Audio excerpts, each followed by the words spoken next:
사랑하는 성도 여러분, 주 안에서 평안하셨습니까? 오늘 새로 오신 분들, 또 오래간만에 오신 모든 분들도 환영하고 축복합니다.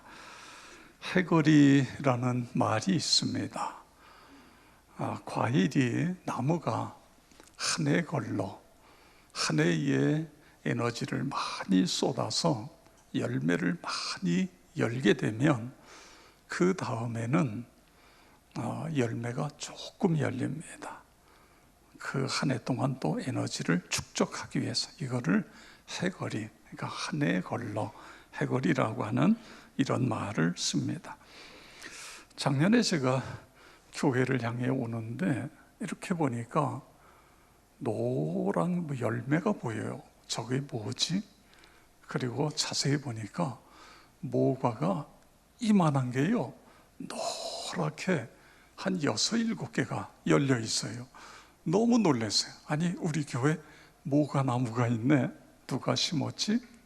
그리고 가만히 생각해 보니까 그분이 생각이 나요. 그분이 그 나무를 심었. 그래서 열매가 열렸는데 이게 첫 번째 열매입니다. 그래서 금년에도 오면서 계속 나무를 봤어요. 언제 열매가 열리나? 그랬더니 금년에는 열매가 하나도 안 열렸어요. 해거리를 하느라고 이게 섭섭하더라고요.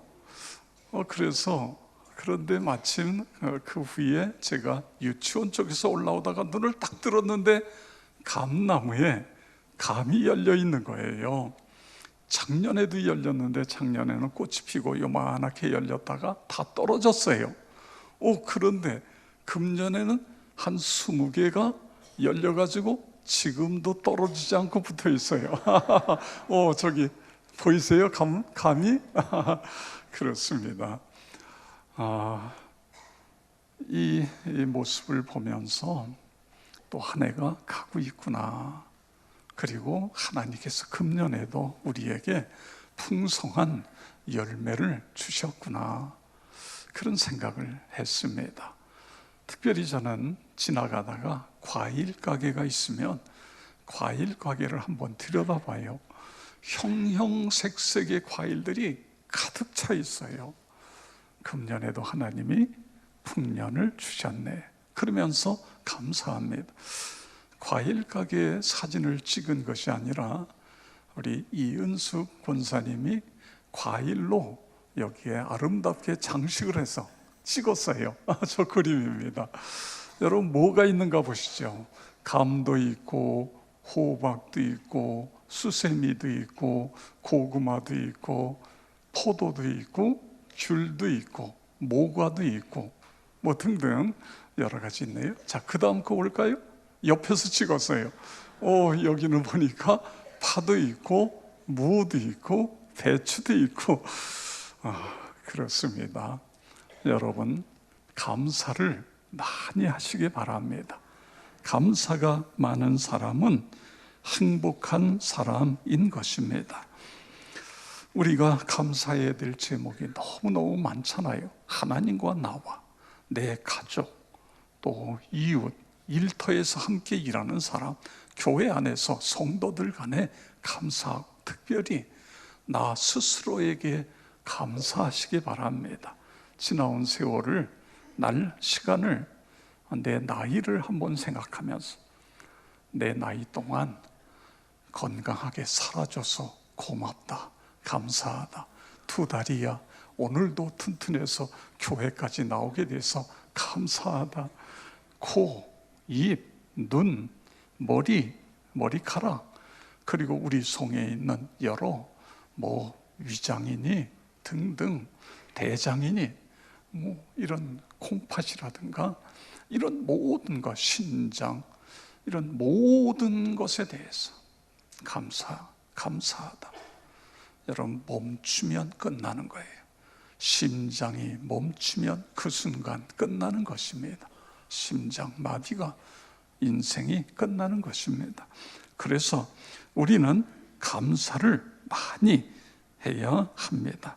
특별히 성경을 기록한 예수님의 제자 가운데에 감사라는 단어를 가장 많이 쓴 제자가 바울 사도입니다. 바울 사도는 그의 서신에서 26번 감사라고 하는 그런 단어를 쓰고 있습니다. 어떻게 보면 그는 감사로 물든 사람이고 감사가 습관이 되어 있는 것입니다. 여러분, 왜 그는 입만 열면 감사해라 이런 표현을 왜 썼을까요? 그가 예수 믿기 전에 어떤 사람이었죠? 고린도전서 15장 8절에 보니까 만삭되지 못하여 난 자 같은 내게도 보이셨느니라. 부활하신 예수께서 많은 사람에게 500여 제자 그리고 12제자 그런 이름을 쭉 나열하면서 마지막에 만삭되어 나지 못한 자 같은 내게도, 왜 이런 표현을 썼을까요? 왜 이렇게 자기를 비하했을까요? 고린도 교회 성도들에게 자기를 낮추고 복음이 드러나게 하기 위해서, 물론 그래요. 그런데 그 다음에 있는 말씀을 보면 9절에 나는 하나님의 교회를 박해하였으므로 지난 날을 회고해 볼 때에 나는 박해자였다. 그런데 부활하신 예수님이 나에게 오셨고 나를 만나 주셨고 나를 구원해 주셨고, 이것을 생각하니까 나는 만삭되어 나지 못한 자와 같은 그런 존재였는데, 그 부분을 이야기하고 있는 것입니다. 이 사울이라는 사람이 얼마나 교회를 핍박했어요. 사도행전에 보니까 사도행전에 그런 표현을 써요. 7장 58절에 보니까 스데반 집사를 죽이는 데에 입회인이 되어, 그리고 교회를 핍박하는데 8장 3절에 가보니까 사울이 교회를 잔멸할 새 각 집에 들어가 남녀를 끌어다가 옥에 넘기니라. 집집마다 다니면서 예수 믿는 사람 잡아서 갔다가 옥에 가두는 이런 일을 했어요. 사도행전 9장 1절 2절에 보면 사울이 주의 제자들에 대하여 여전히 위협과 살기가 등등하여 대제사장에게 가서 다메섹 여러 회당에 가져갈 공문을 청하니 이는 만일 그 도를 따르는 사람을 만나면 남녀를 막론하고 결박하여 예루살렘으로 잡아오려 함이라. 아멘. 왜 이렇게 끔찍할 정도로 마치 미친 사람처럼 왜 이렇게 예수 믿는 사람들을 잡아다 가두고 교회를 핍박했어요? 예수 죽었어. 그런데 제자들이 그 시신을 어딘가 감춰놓고 예수 다시 살아났다고 거짓말하는 거야. 이 종교는 없어져야 돼. 그래서 그렇게 교회를 핍박한 것입니다. 얼마나 열심히냐 하면 세상의 외국, 다메섹이라고 하는 외국까지 쫓아가서 예수 믿는 사람 잡으러 갔다가 거기서 부활하신 예수님을 만난 거예요. 사울아 사울아, 네가 어찌하여 나를 박해하느냐? 누구세요? 내가 핍박하는 예수다. 아니, 지금 죽어서 무덤에 묻혀 있어야 되는데, 이미 썩어 문드러져야 됐는데 그 예수가 사울에게 이야기하는 거예요. 얼마나 큰 충격인지, 이 충격이 사도행전 9장 9절에 보니까 사흘 동안 보지도 못하고 먹지도 마시지도 아니하니라. 아멘. 이제는 예수 부활을 부인할 수가 없게 됐습니다. 그분이 나를 찾아오셨어요. 그분이 나에게 말씀하셨어요. 그분이 나를 만나 주셨어요. 이제 그래서 그 부활의 주를 내 마음속에 모시고 나니까 세상이 달라져요. 완전히 딴 세상이 돼요. 그렇게 박해하던 박해자가 즉시 그 성에 가서 사람들에게 이야기합니다. 내가 이 성에 온 것은 예수 믿는 사람 잡으러 왔는데 그 예수가 부활하셔서 나를 만나 주셨다. 그분이 메시아다. 그분을 믿으면 구원을 받는다. 그분을 믿어야 된다. 이렇게 담대하게 복음을 전하는 사람으로 바뀌어지고 있는 것을 볼 수 있는 것입니다. 성도 여러분, 예수님은 십자가에 우리 죄를 대신해서 죽으셨어요. 그리고 끝난 것이 아니라 3일 만에 부활하셔서 우리의 구세주가 되어 주신 거예요. 그 부활의 주님을 믿어야 돼요. 그러면 우리도 달라질 수 있어요. 변화되어질 수 있는 거예요. 사울이 부활하신 예수님을 만나 내 모든 죄를 다 용서받고 새로워졌을 때 무슨 노래를 불렀을까요? 무슨 찬송을 불렀을까요? 물론 이 찬송은 그 후에 만들어진 찬송이지만 아마도 나 같은 죄인 살리신 그 은혜 놀라, 우리 이연성 성악가가 편곡된 찬양을 불렀는데 우리는 원곡, 우리 1절 2절 함께 찬양하겠습니다.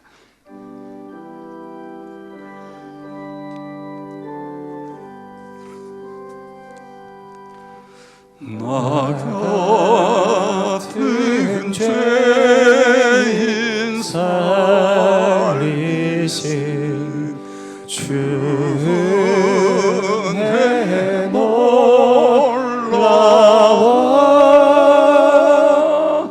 잃었던 생명 찾았고 광명을 얻었네. 아멘. 큰 죄악에서 건지신 주 은혜 고마워.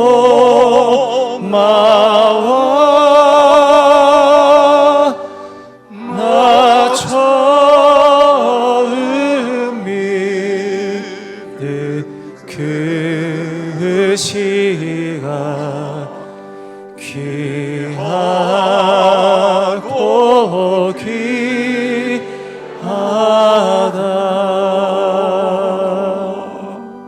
아멘. 사울은 스스로를 나는 괴수 중에 괴수다 그렇게 표현했어요. 그런데 예수님이 나를 찾아오셔서 나를 구원해 주셨다.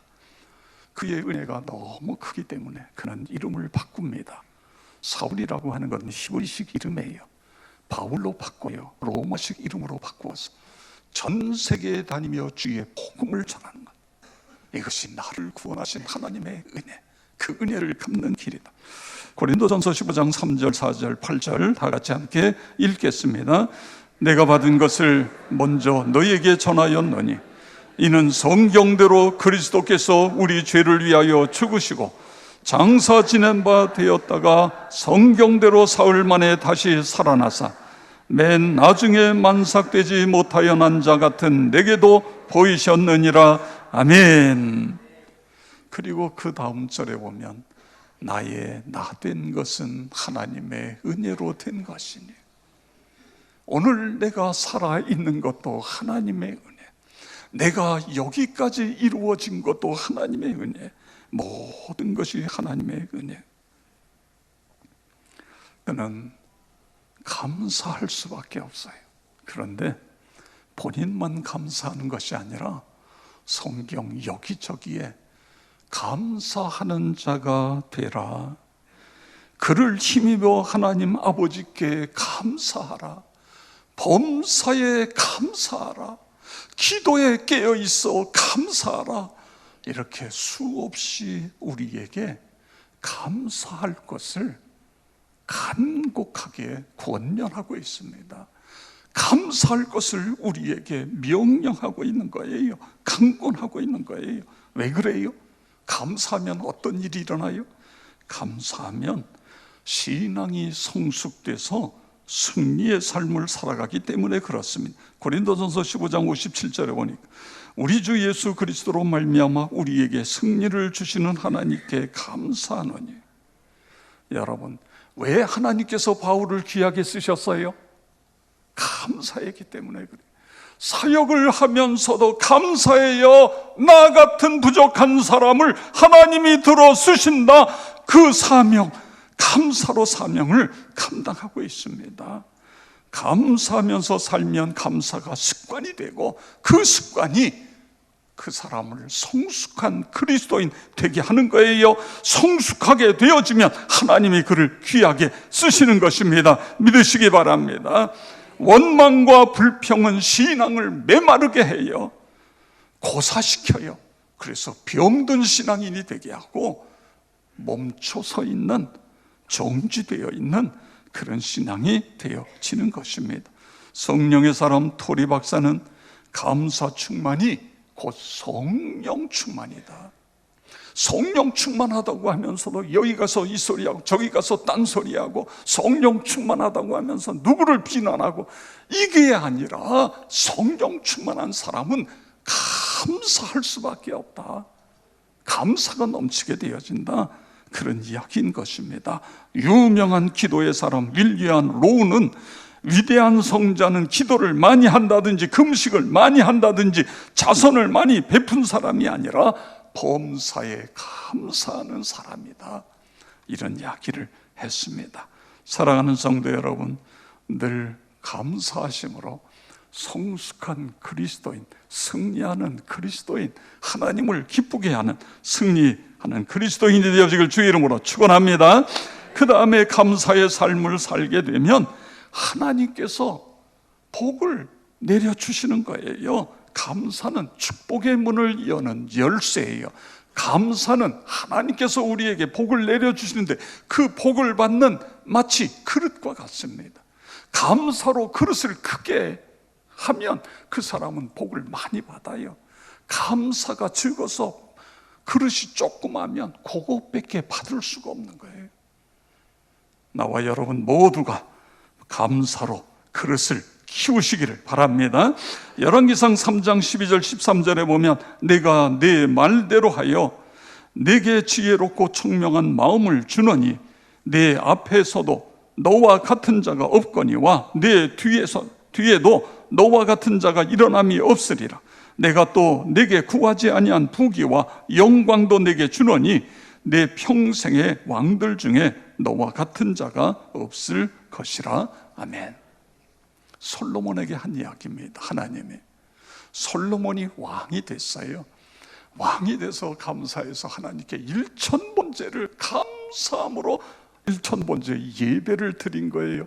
그랬더니 하나님이 기뻐하시면서 나타나셔서 내가 내게 무엇을 줄고 너는 내게 구하라, 이렇게 이야기합니다. 그랬더니 솔로몬이 뭘 구해요? 나는 작은 아이입니다. 그런데 백성은 수요가 많아서 셀 수도 없고 기록할 수도 없습니다. 그러니 듣는 마음을 주셔서 주의 백성을 재판하고 선악을 분별하게 하소서.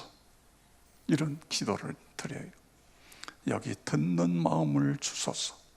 지도자에게 가장 첫 번째, 가장 중요한, 어떻게 보면 자세는 듣는 마음입니다.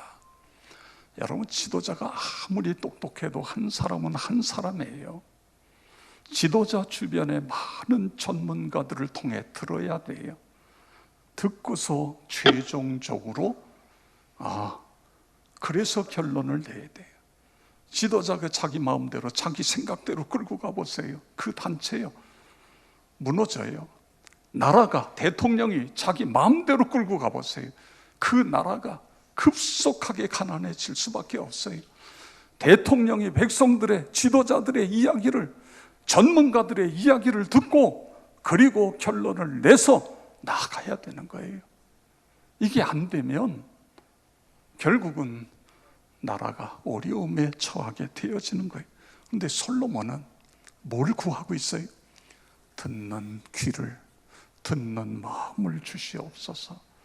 그래서 지도자들, 다양한 전문가들의 이야기를 듣고 결론을 내릴 수 있도록. 그러니까 하나님께서 너무너무 감동이 되는 거예요. 세상에 어떻게 그렇게 네가 구할 수 있느냐. 그래서 하나님께서는 내가 너에게 지혜를 줄 뿐만 아니라 내가 구하지 아니한 부귀와 영광도 덤으로 주겠다. 그리고 그렇게 주신 거예요. 성도 여러분, 우리가 감사하면 하나님께서 우리에게 복을 주신다. 믿으시기 바랍니다. 그 다음에 우리가 감사하는 삶을 살면 건강케 하시고 장수의 복을 주시는 거예요. 미국의 코네티컷 대학의 심리학팀이 연구를 하고 조사를 했어요. 화를 잘 내는 사람은 성격이 조용한 사람에 비해 심장마비 걸릴 확률이 3배나 높다. 우리가 이제 나이가 드신 분들은 6.25를 거치고 어려운 세월을 살아왔기 때문에 속에 화가 많아요. 화가. 그래서 겉으로 보기에는 다 점잖은데 집에 가면 자기도 모르게 막 소리를 지르는 분이 있어요. 그런데 여러분, 소리 지르면 심장마비에 걸릴 확률이 3배. 이제부터는 소리 지르지 마세요. 소리 지를 만한 일이 생기면 자리를 비키는 거예요. 그리고 하나님을 찬양하세요. 이게 통계로 나온 이야기이기 때문에 그렇습니다. 그런데요, 이분들이 연구한 중에 심장마비를 걸렸던 사람도 감사하고 고마운 감정을 표현하는 사람들은 그 심장마비 다시 걸릴 확률이 급속하게 준다는 거예요. 이렇게 이것이 중요하다 그거예요. 감사할 때 우리가 건강하고 장수의 복을 받는다. 우리 교회 권사님 가운데 한 분이 연세가 좀 많으신데 어느 날 제 방에 오셨어요. 보따리를 갖고 오신 거예요. 목사님, 제가 지금 요양병원에 갑니다. 그러면서 봉투를 하나 내미세요. 이게 뭐예요? 그랬더니 제가 이젠 다시 교회에 못 올 것 같은데 내가 사랑하는 함께 신앙생활했던 우리 식구들 밥이라도 한번 내고 싶어서 그래서 100만 원을 봉투에다 넣으셨어요. 그래서 우리 교회는 밥이 한 40만 원이면 되는데 그랬더니 아니요, 그것도 아니고 이제 이거 리모델링 하기 전이니까 그냥 밥에다 국 말아서 드렸잖아요. 반찬이라도 좀 하나 더 하고 또 요구르트도 하나 좀 끼워주시고 떡도 했나요 그날? 생각이 잘 안 나세요? 요구르트 드신 날 점심시간에 그날입니다. 그날. 그래서 이제 기도해 드리고 어느 요양병원이시냐고 그랬더니 또 이분은요, 목사님 그거 하실 필요 없고요, 저희 가족이 우리 교회에 나오니까 제가 죽었다 그러면 뒤처리를 좀 잘 해주세요. 그리고는 세상에 우리가 차로 모시고 가겠다 그래도 안 되고 결국은 콜택시 불러가지고 그냥 혼자 가셨어요. 그런데 여러분, 며칠 전에 제가 목장 신방을 하기 위해서 어느 이제 빌라에 6층인가 가는데 교구 목사님이 그래요. 그 권사님이 지금 퇴원해서 집에 계시다고. 그래서 3층에 올라가다가 기도해 드리고 6층에 가서 그 목장 신방을 했습니다. 여러분, 그렇습니다. 이렇게 감사하는 마음, 사랑하는 마음, 그것이 우리를 더욱 건강하고 장수하게 하고 행복하게 하는 것입니다. 오늘 하나님 앞에 나오신 성도 여러분, 그렇습니다. 2019년 추수감사절에 날마다 하나님께 감사하고 우리 가족들에게 감사하고 이웃에게 또 성도님들에게 나 자신에게 감사함으로 말미암아 더욱 건강하고 행복하고 성숙해진 신앙으로 하나님께 영광 올려 드리기를 주의 이름으로 축원합니다.